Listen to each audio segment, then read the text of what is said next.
नेहा ने अपना बैग उठाया और चुपके से दरवाज़ा बाहर से बंद कर दिया। घर वाले सभी गहरी नींद में थे, क्योंकि नेहा ने उन्हें शाम के खाने में बेहोशी की दवा मिलाकर खिला दी थी। नेहा ने जल्दी जल्दी गली पार की और मुख्य सड़क पर आ गई। रोहन कार में उसका इंतज़ार कर रहा था।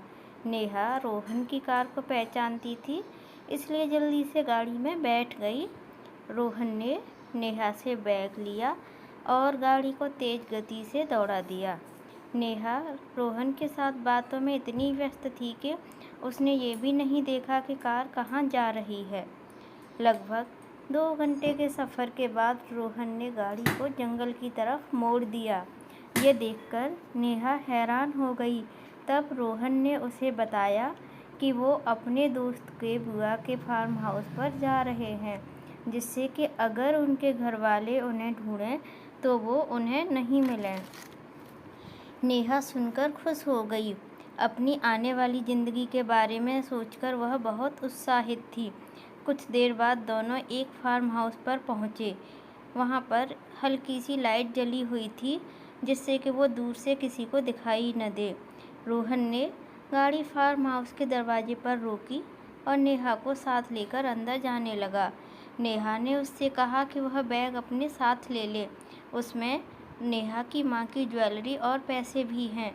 तो रोहन ने थोड़ी देर में गाड़ी को भी अंदर ले आने की बात कह दी।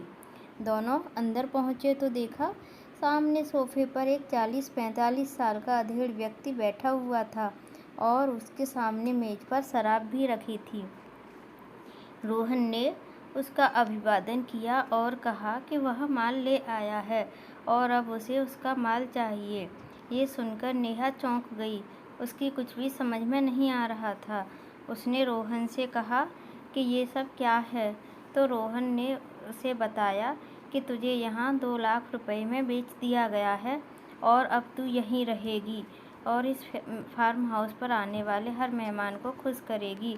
नेहा की आंखों में आंसू आ गए। उसने रोहन से कहा कि ये झूठ है और वो उसके साथ ऐसा नहीं कर सकता। वो तो उससे प्यार करता है।